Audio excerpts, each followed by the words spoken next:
Возвращаемся к чтению некролога. Группировки из 5 парней, которые уже покорили родной Брэндон и были на пороге славы и возведения в ранг икон Death Metal. Да, сегодня мы поговорим о стремительном взлете флоридской детворы после выхода второй пластинки. Но, конечно, не все в их жизни было гладко. Впереди еще много событий, которые могли пошатнуть смертельную машину. Итак, это вторая часть про Obituary.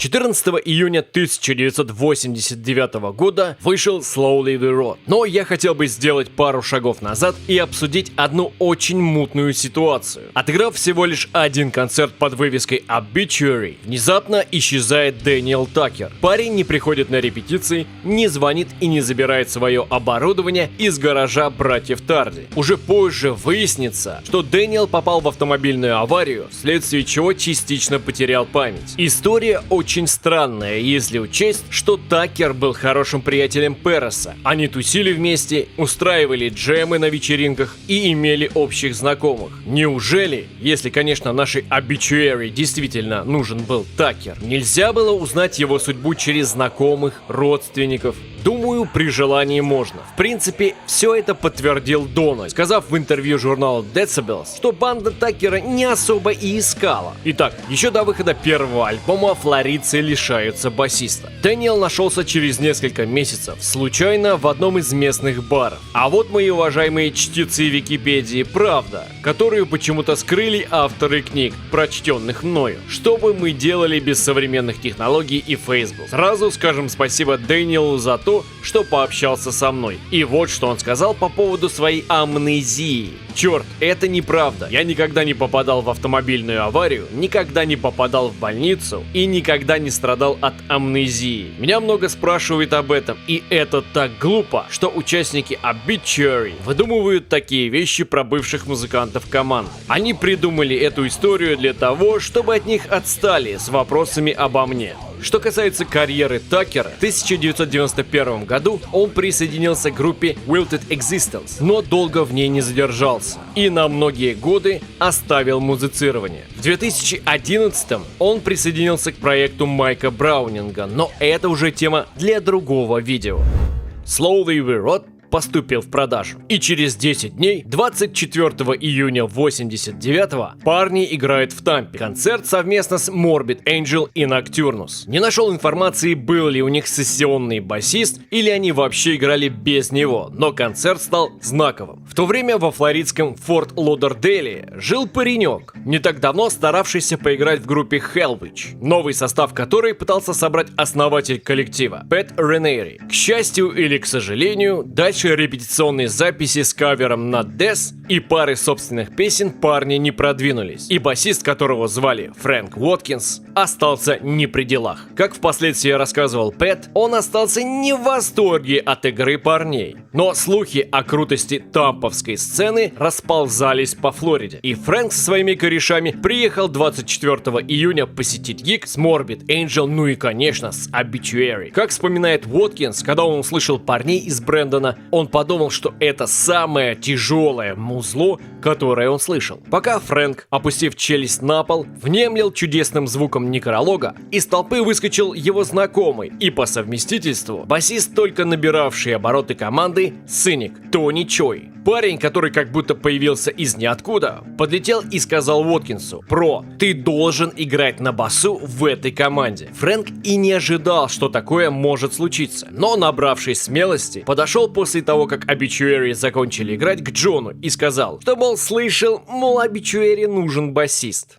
И вот Уоткинс одним погожим днем прибывает в гараж к братьям Тарди. По воспоминаниям мальцов, с новобранцем они сразу поладили и, закинувшись кислотой, поджимили, разучивая материал со Slowly We Rot. Фрэнк возвращается домой и пару дней размышляет на тему, играть с некрологом или нет. На исходе вторых суток он позвонил Тревору и спросил, когда парняги будут репетировать в следующий раз. И вот уже вся пятерка, помимо старых песен, начинает шлифовать новый материал. И первой песней, которую принес на репетицию Уэст, была Cause of Death. И только все начало налаживаться. Парни отыграли пару концертов и были готовы впервые покинуть США США и отыграть те 2 концерта в Мексике, про которые я рассказывал в первой части. Набирается материал для нового альбома. Лейбл полностью оплачивает запись новой пластинки, но увы. Obituary в то время было абсолютно неприбыльным предприятием, и это послужило поводом к уходу еще одного участника. Как вспоминает Уоткинс, однажды, придя на репетиции, он стал свидетелем словесной перепалки между Дональдом и Алланом, но о чем конкретно они спорили, он так и не понял. В какой-то момент Уэст просто собрал свои вещи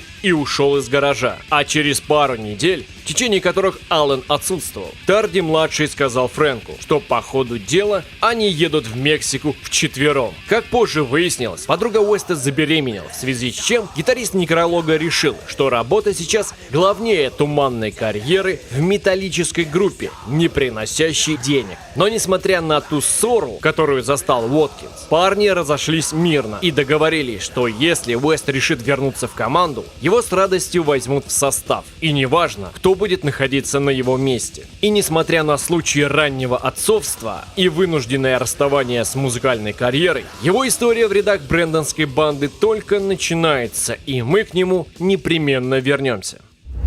По возвращении из Мексики парняги отыгрывают местный гиг с Brutality, Abaddon и Malevolent Creation, а также мчат в штат Милуоки на 3-й Milwaukee Metal Fest, где рубят на одной сцене с Death и Autopsy. И, вернувшись к Рождеству в родной гараж, понимают, что материала уже столько, что можно записывать новый альбом. К чему они и приступают в новом 1990 году. Братья Моррис, которые стали чем-то вроде родителей, приходя в комнату, где писались Obituary, почти по-отцовски интересовались, все ли хорошо. Видимо, полили, не занимаются ли они какими-либо непотребствами, вроде крушения аппаратуры. По словам Переса, когда Том или Джим приходили к ним, хотелось сразу прятать бухло и косяки. А после того, как они уходили, кто-то произносил: «Мама и папа ушли».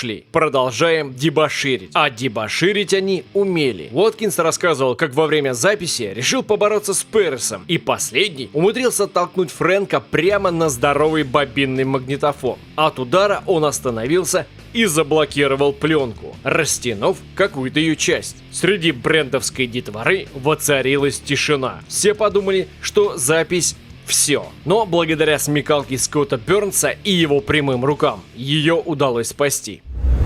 Итак, материал дописывался, а место второго гитариста так и было свободным. И уже ближе к окончанию записи Скотт сказал Тревору, что им нужен второй гитарист, который смог бы накидать сочных соло для Cause of Death. Уоткинс, услышав разговор, решил подкинуть своего хорошего знакомого, которым был Трей Азатот из Morbid Angel. Фрэнк искренне считал, что Трей сделает это лучше всех. Но остальные члены Obituary были не то чтобы против, но не пребывали в восторге от этой идеи. Они считали, что Morbid Angel серьезная команда, а им нужен чувак, который нигде не играет. Но есть же в жизни совпадение. Не отыграв до конца тур с Death в поддержку их новой пластинки Spiritual Healing, устав от поведения Чака и постоянных споров с ним, Джеймс Мерфи забрал причитающиеся ему деньги, аппаратуру и отправился, куда глаза глядят. В какой-то момент парню захотелось излить душу своему старому корешу, Скотту Бернсу. И набрав его телефон и сказав, что он больше не играет с Шульдинером, Джеймс услышал: «Чувак, это покажется безумием, но я сейчас с Obituary, и мы пишем новый материал, и им нужен соло-гитарист».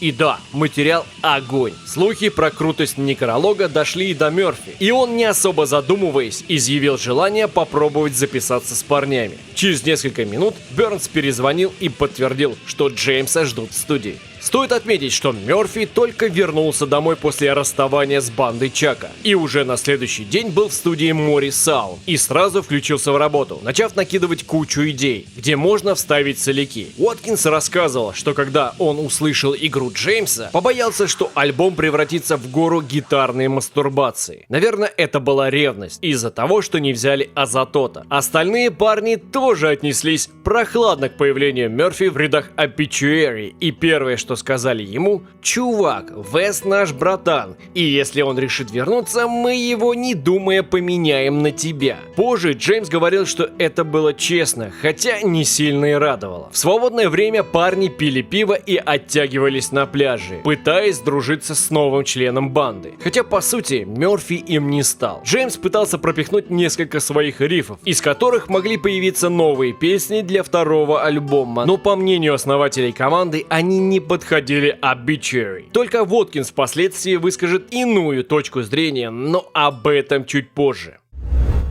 Отдельно хотелось бы поговорить о вкладе Скотта Бернса в запись. Помимо восстановления пленки, именно он предложил одно нововведение. Перес рассказал, что когда практически все партии были готовы к записи финальной версии, Скотт сказал: «Чувак, а почему бы тебе не спустить строй ниже? Это была бы просто чума». Перес, по его словам, вообще было пофиг, экспериментировать так экспериментировать. Он натянул струны потолще и сейчас с радостью вспоминает, что согласился на идею Бернса. Помимо этого, Obituary были одной из первых команд, на ком тестировали технику трегирования бочки. Впоследствии эксперименты продолжились с Morbid Angel при записи их Blessed Are the Sick. Продолжая говорить о записи, стоит вспомнить еще две интересные вещи, свидетельствующие, что, возможно, у парней было не так много материала. Первое. Возвращение к материалу с демо 86 года. Find Their Eyes был перезаписан с лучшим звуком, ведь, по мнению Дональда, именно это было основной причиной, почему старый материал включили во вторую пластинку. В принципе, логично. Материала для Slowly We Rot было предостаточно, а вот меньше чем через год после дебюта годных рифов накопилось не так много. Ну и еще сказывалось, возможно, и то, что Перес сочинял вдвоем с Дональдом, а участие Аллена по сути было только в заглавном треке. Пусть парни впоследствии и хотели убедить нас в том, что Уэст придумал гораздо больше материала, копирайты Аллена стоят только напротив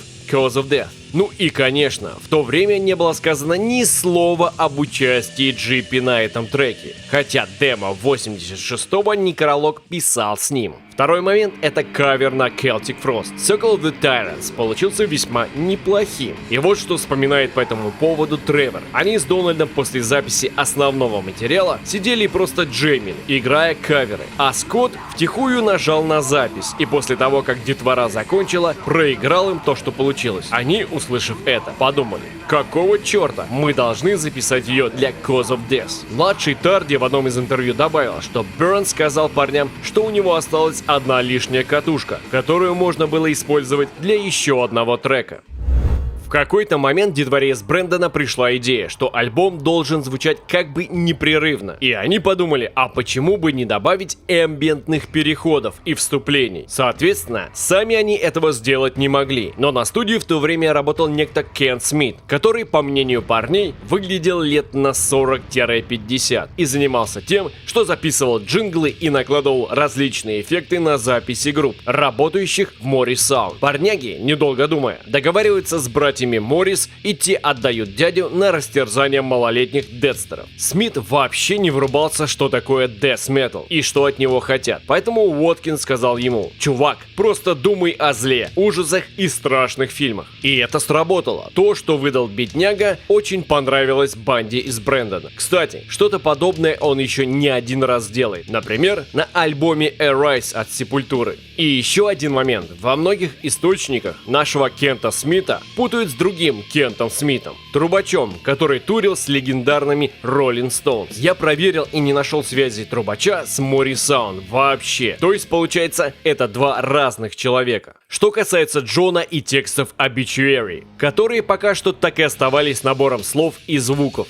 Как вспоминает Тарди-старший, парни джемили и собирали материал, а он просто подбирал необходимые звуки. То есть он просто хотел, чтобы голос звучал круто, а зачастую под эти звуки сложно было подобрать какое-то конкретное слово. А там, где была именно текстовая составляющая, она не сильно-то была наделена смыслом. По легенде от Дональда, их отец, которого в поздних интервью младший Тарди называл безумным фанатом Obituary, в один прекрасный день времен Metal Up US забежал в гараж, и стены сокрушили дикие вопли. Вот, видимо, в кого пошел Джон. Боже, я не могу понять, что, черт возьми, ты говоришь, что ты поешь. Я не понимаю ни единого твоего слова. Как говорил Уоткинс, когда барабанщик Obituary рассказывал это, он представлял, как их батя, которого он называл старым безумным реднеком, забегает в подвал, визжит и орет на своих мальцов.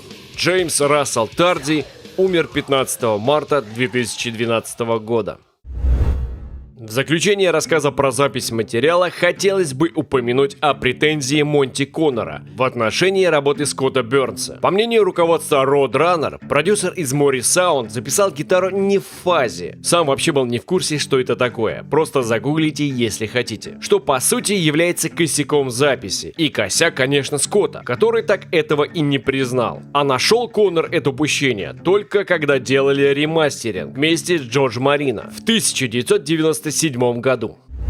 И вот в конце апреля материал был полностью записан, и парни тренировали новичка, разучивая с ним старый материал, ведь в скором времени у Obituary начнется настоящая концертная жизнь. Стартует она с нескольких разминочных концертов, и на удивление не с тура в поддержку Cause of Death, а с тура Rotting Slow in America. Как вы, наверное, уже поняли, поддержку прошлой пластинки. Видимо, кто-то на голландском лейбле все же понял, что банду и дебютный альбом надо продвигать. Флоридскую детвору кидает в суппорт более именитые, как они сами считали, трэш-метал группы Sacred Reich, которые в начале тура вообще ни во что не ставили малолеток из солнечного штата, но уже в середине совместных гастролей называют Obituary своими корешами. Как вспоминает Тревор, трэшеры прониклись уважением к мальцам, тусовались с ними и полюбили их до смерти, как и публика на шоу, которая сметала после выступления весь мерч флоридской команды. На самом деле не все проходило так гладко. Для того, чтобы поехать в тур, Obituary покупает себе старый фургон с прицепом, в котором возит свое оборудование, и нанимает двух парней. Одного в качестве водителя, Рэнди Дитер, а второго в качестве техника, или что-то вроде того, Брайан Гесслер, он же Big Daddy, с которыми они колесили с 20 июля по 25 августа. Брайан на долгое время станет их спутником в турах и человеком, ответственным за некоторые неожиданные и не совсем приятные вещи, произошедшие на концертах. Но об этом позже. Дональд вспоминает, как они приехали на одно из первых выступлений, а к нему подбежал какой-то тип и заорал, что на концерте присутствует кто-то из Металлики. Это было хорошей мотивацией выложиться по полной. Младший Тарди также рассказывал, что несмотря на то, что хедлайнерами были Sacred Reich, очень быстро все поменялось, и толпа жаждала новых звезд, нового жанра death metal, а не заезженного трэш-металла. Но тем не менее, на афишах во главе тура стояли Sacred. И Дональд, помимо приятных ощущений от тура, рассказывал о том, что каждую ночь после концертов они всей бандой таскали в грузовик оборудование всех команд, но даже не это было самым проблематичным. В то время существовало некое негласное правило: если ты разогрев, то ты выступаешь перед ударной установкой хедлайнеров. И иногда сцены хватало впритык, чтобы перед Дональдом умещался его брат, пел и не сваливался со сцены. Именно тогда младший Тарди дал себе слово, что если когда-нибудь они будут хедлайнерами, он будет двигать свою установку, чтобы молодые команды могли комфортно расположиться на сцене.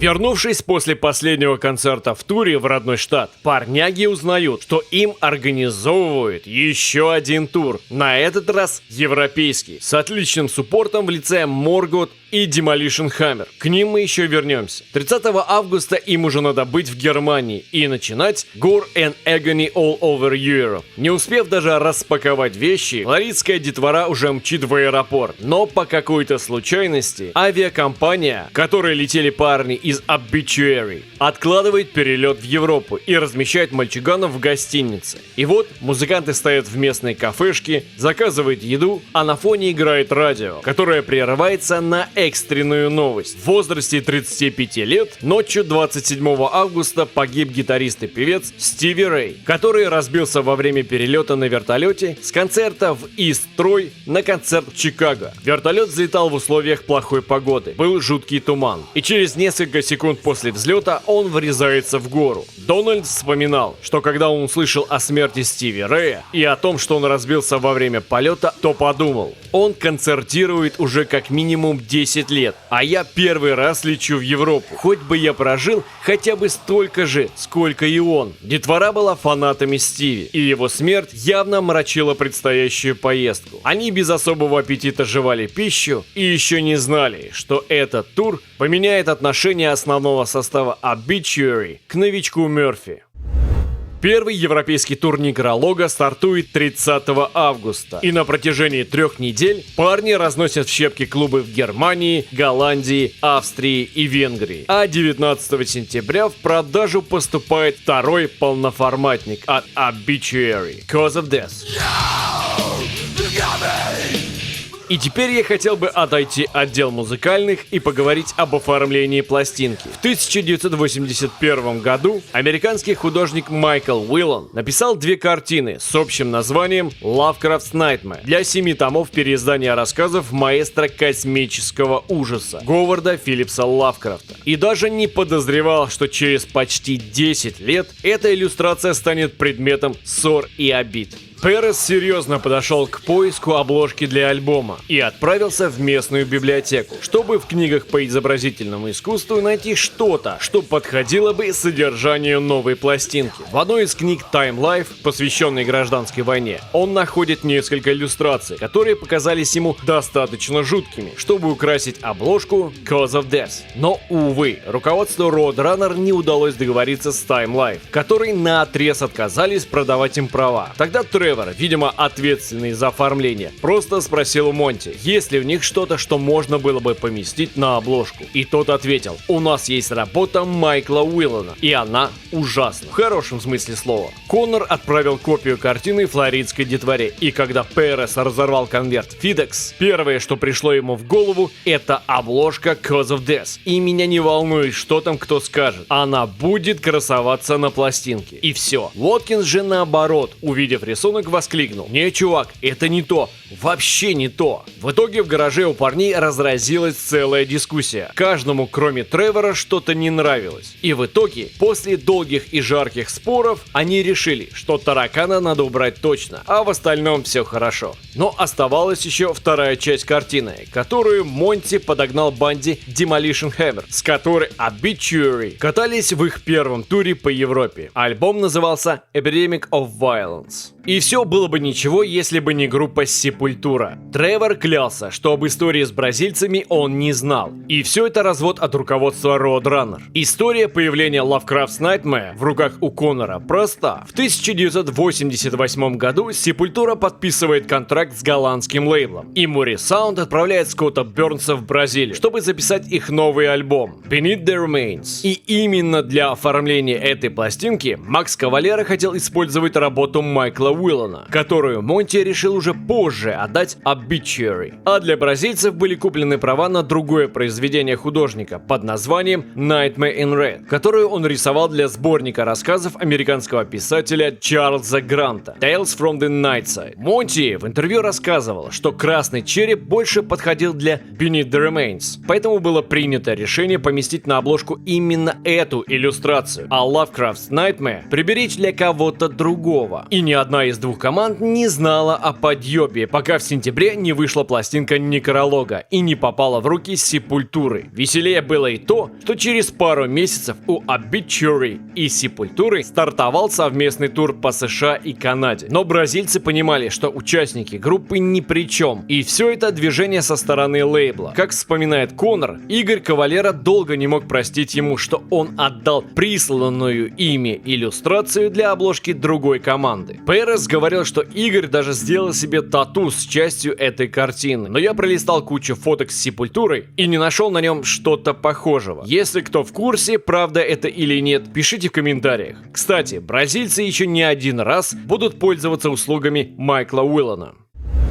Но с оформлением Cause of Death есть еще одна интересная история. Помните фотосет с повешенными участниками Некролога? Это творчество фотографа Тима Хаббарда, который в то время работал для многих метальных команд, писавшихся на Mori Sound. Так вот, для фотосессии, посвященной Cause of Death, они вместе со Скоттом Бернсом придумали следующее. Доморощенные креативщики купили в строительном магазине одни из самых дешевых листов фанеры, напилили их, покрасили черной краской из баллончиков и сколотили из них подобие гробов. Парни, увидев эти поделки, сказали, что не будут в них фотографироваться ни за что. Это будет выглядеть глупо, кричали они. Но Скотт умудрился уговорить малолеток лечь в эти импровизированные саркофаги. Мерфи, вспоминая об этом, говорил, что думал, гробы просто сломаются, когда парни лягут в них. Но тогда они были щуплыми подростками, и поделки Скотта и Тима выдержали их вес. Перес, вспоминая ту фотосессию, говорит, что это самое стрёмное, что можно было сделать. Лежащие мальчуганы в этих псевдогробах, в джинсах, футболках и теннисных туфлях, все это было настолько по-дурацки, что флоридская детвора была уверена, лейбл не поместит эту чушь на пластинку. Но они ошибались. И спустя много лет, несмотря на то, что многие фанаты считают это крутой идеей, Obituary бьют себя ладонью по лбу, вспоминая эти фотки. Хотя Уоткинс и Перес тащили себе по гробу и использовали их в качестве кофейных столиков.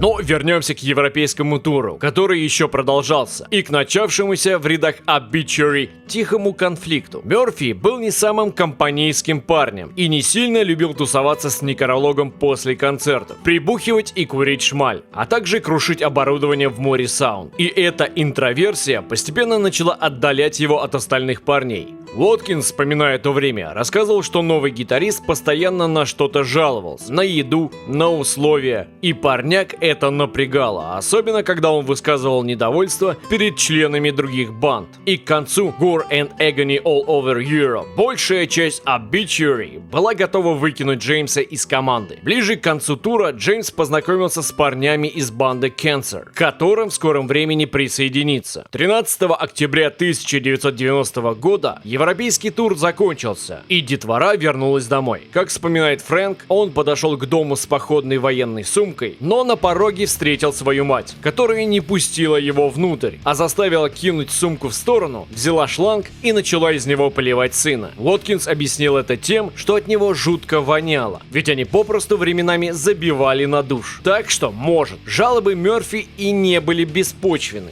Отдохнув месяц от длительных поездок, парни отправляются в North American Tour 1990 вместе с Сейдус разогревать публику перед Сепультурой. И это последние гастроли пятерки в таком составе. После Джеймс навсегда покинет ряды Obituary. Но эти гастроли вообще могли бы плохо закончиться для банд. Играя 7 декабря на Milwaukee Metal Fest, парни чуть не стали жертвой пьяного долбоебизма со стороны их корешей. Несмотря на то, что группа играла в довольно просторном помещении, руководство фестиваля настрого запретило использовать какую-либо пиротехнику. Но Биг Дэдди это не остановило. Он сказал: «Какого члена? Я сделаю это и все». И разместил на сцене несколько салютов. Проблема была в том, что кореша Биг Дэдди были тупыми в говнину пьяными реднеками и попросту не сняли защитную пленку с пиротехники перед тем, как ее поджечь. Сказать, что был большой взрыв, было бы неправильно. По воспоминаниям парней, ебануло так, что взрывной волной Дональда выкинуло из-за барабанов. Куски сцены и декорации разлетелись в разные стороны. Как в этой заварухе никто сильно не пострадал, непонятно. Но больше всего досталось Мерфи. Как он вспоминал, что-то сильно ударило его в спину. Слегка контуженный бедолага повернулся и увидел за собой большой кусок деревяхи с зазубренными концами. И мурашки пробежали по его телу, когда он представил, что бы было бы, если бы доска не прилетела в него плашмя.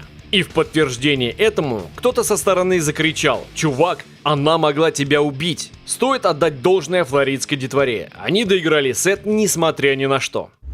Но вот тур по Северной Америке закончен, и парням по-хорошему надо приступать к сборке нового альбома. Одним не сильно хорошим днем Уоткинс с каким-то чуваком из Roadrunner приезжает к репетиционной точке, где тусили Obituary. По сути, это был дом Тарди, и замечает на парковке возле дома тачку Алана Уэста. Да, туры и рост популярности стали превращать группу подростков из Брэндона в прибыльный кооператив. Так почему бы не слинять с ненавистной работы и снова присоединиться к своей любимой банде? Фрэнк заходит в гараж и видит, как Уэст сидит и играет на гитаре. И Уоткинс такой: «Эл, ты что творишь?» Уэст такой: «В смысле, что я творю? Я сижу и играю на своей факкинг гитаре». И Фрэнк такой: Пиздец. Не успел Уоткинс протянуть свое возмущение, как к парковке подъехал Мерфи. Фрэнк не был конфликтным человеком и не хотел попадать между двух огней, поэтому по-тихому со своим корешем вышел на улицу. Перес, вспоминая то время, говорит, что был рад возвращению Алана, ведь он всегда был частью Obituary, и его приход на репетицию был вопросом времени. Конечно, ведь Некролог превратился из мало кому известных подростков в одну из самых известных death-metal банд. Зайдя в гараж, увидев играющего Уэста, Джеймс сразу все понял. А вышедший на встрече Дональд объяснил ему, что не так давно Аллен позвонил и сказал, что у него родился ребенок, он сейчас психически устойчив и готов снова лобать в банде. Младший Тарди, вспоминая о том разговоре, сказал, что Мерфи, конечно, жалко, но его сразу предупредили о возможном возвращении Уэста в строй. Сам Джеймс, конечно же, расстроился, собрал свои вещи и вышел из гаража, встретив по дороге басиста команды. Уоткинс вспоминал, как уже бывший гитарист Obituary подошел к нему и сказал: «Увидимся, Фрэнк, я ухожу из группы». Кстати, они так больше ни разу и не пересекутся. Уоткинс, говоря об уходе Джеймса, сожалел об этом, ведь он считал его частью команды, и его стиль игры был потрясающим, и, по его мнению, подходил группе Obituary как идеальная сидящая перчатка. Он считал, что с Мерфи они могут написать кучу крутого материала. Собственно, со словами Фрэнка я согласен. Итак, Джеймс Мерфи покидает Obituary. Группу он больше не вернется, но внесет весомый вклад в тяжелую музыку, как своим проектом, так и участием в других культовых командах. Аллен Уэст на радость брендовским парням снова в составе Некролога, а на дворе 1991 год, и флоридская death-metal машина набирает обороты. Но об этом мы поговорим в следующий раз. А пока ждете, прожмите кнопочки, и скоро будет новая порция отборной мертвечины.